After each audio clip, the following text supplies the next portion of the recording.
Við taka dæmi 269 þar sem við erum með lítinn svona fólksbíl og trukk sem byrja frá kyrrstöðu á sama augnabliki þar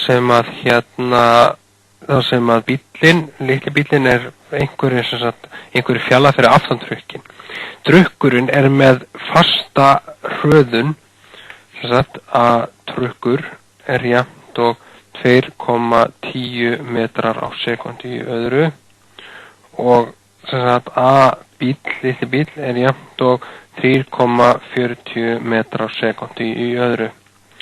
Og þegar að litli bíllinn hann fer fram úr trukknum, þegar að trukkurinn búinn að fara 40 metra. Trukkurinn búinn að fara, trukkurinn búinn að fjöra 40 metra. Þannig að það sem við veltum fyrir okkur, hve langan tíma tók það bílinn að fara fram úr trukknum. Stöðujafnan eða hreyfiorka sem við erum með almenna S jafnt og S0 pluss VAF 0T pluss hálfur AT í öðru.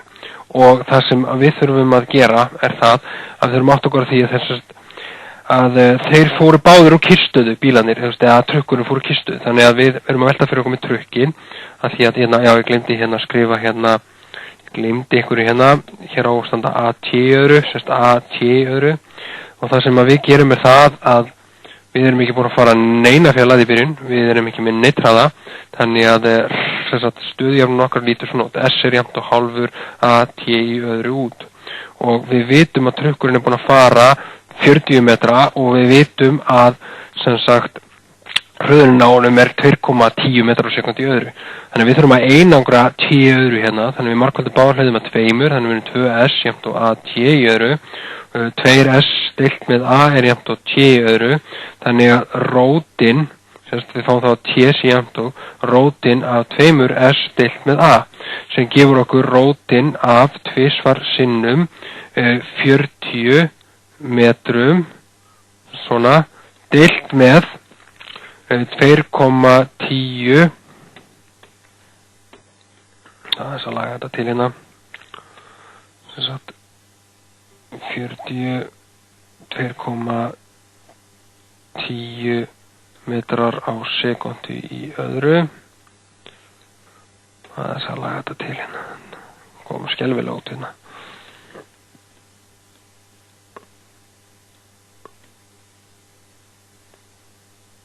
Svona, nú ætlum við að slá þessu inn í vatnsreikni og við fáum tíminn sem að tók hann að fara var 6,17 sekúndur og B-liðurinn spyr hversu langt hefur var bíllinn fyrir aftan trukkin í byrjun. Nú þá þurfum við að velta fyrir okkur hversu langt. Fyrst byrjum við á því að finna hversu bíllinn búinn að fara langt. Því við vitum að trukkurinn búinn að fara 40 metra þegar það fer fram úr honum. Ekki satt? Þannig að fjallaðin DS fjallaðin sem var á milli þeirra fjallægð á bíl mínus fjallægð á trukki. Ekki satt? Og við vitum hvað trukkurinn búinn að fara langt. Þannig að til þess að finna út hvað litli bíllinn búinn að fara langt, þá erum við með hreyfijöfnuna S jafnt og S0 pluss VAF 0T pluss hálfur AT í öðru og við vitum það að við vorum með við vorum ekki með neina stöðu í byrjun, við erum ekki með neitt hraða í byrjun, þannig að S-ið á bílnum jafnt og hálfur AT í öðru. Nú, við vitum núna tíman sem við erum búin að fara, þannig að við erum með hálfan sinnum 3,40 metrar á sekúndu í öðru sem hröðunin á bílnum, sinnum 6,17 sekúndur sem að tók bílinn að fara í öðru veldi, ekki satt.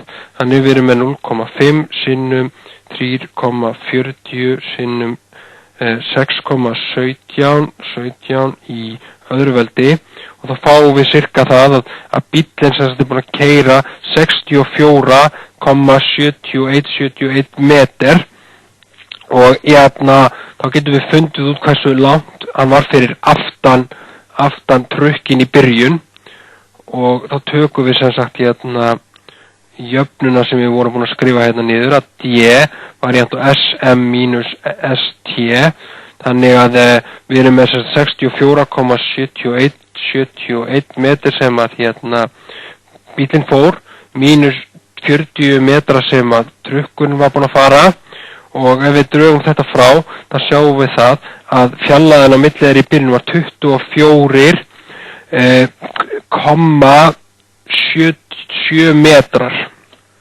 En þetta var fjarlægðin sem var á milli í byrjun.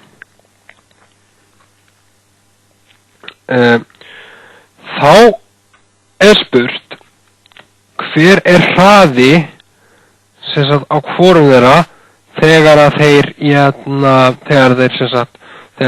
og veru þegar að bíllinn fer fram úr honum. Ok, þannig að þá þurfum við að velta fyrir okkur. Þurfum að taka þess hraðjöfnuna, við skulum skrifa eitthvað að þessu niður sem við vorum komið með. Við vissum sem sagt að fjarlægð á bíl var 61,71 metrar. Við skulum námunda þetta í einhverja skynsamlega tölu svo að eðlisfræðingafélagi verði ekki allt villast út í mig. Þannig við fáum 61,7, við erum með 3 aukastafi ekki satt, þannig að við erum með sem sagt metra hér. Það voru okkur óætt að stróka þetta allt út 24,7 var sem sagt D-ið okkar við skulum hafa það allt D-ið okkar. Já, við erum með þá hreyfijöfnu sem sagt vaff jafnt og vaff 0 pluss sem sagt AT. Þannig við ætlum að finna hraðan á bílnum okkar, og hann var sem sagt, það var engin bílnarhraði, pluss 3,4 metrar á sekúndu í öðru sinnum 6,17 sekúndur. Þannig að hraðin á bílnum var 3,4 sinnum 6,17 sem gefur okkur 20,20, best að námenda þetta í góða tölu bara strax. Við fáum þess að 21,0 metrar á sekúndu, og við ætlum að finna hraðan á trukknum.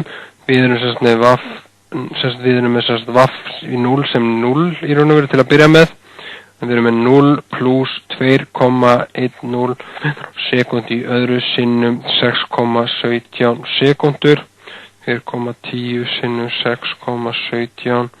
Þannig við fáum að hraðin á trukknum í byrjun núna á þessu augnabliki þegar hann fer fram úr honum 13,0 metrar á sekúndu. Þá spurt í D á svona einföldu grafi þarf að teikna stöðu á hvoru aukateki sem fall af tíma. Takið x0 sem byrjunar stöðu á trukkunum. Ok. Þannig að við erum með við þurfum að segja að byrjunarstaðan á trukknum sé 0. Þannig að við ætlum að teikna stöðu sem fall af tíma, og ef við gerum það þá erum við með T hér og stöðuna hér, í raun og veru x-ið okkar sem við ætlum að fleia hérna inn í, x-ið okkar, og T-ið okkar hér, og trukkurinn okkar hann er að fara hann er með hröðun, þannig að við erum eitthvað svona hraðafylur sem er að fara svona, og við vitum það að bíllinn byrjar mínus 24,7 metra fyrir 24,7 metra fyrir aftanan. Þannig að á einhverjum tímapunkti hérna þá mætast þegar við erum einhver tímapunkti sem er 6,17 sekúndur, kannski ekki einhverjum heldur. Þannig að þetta er cirka grafi sem að tekur, og þá fer bíllinn alveg fram úr honum, og þá erum við búin með þetta dæmi.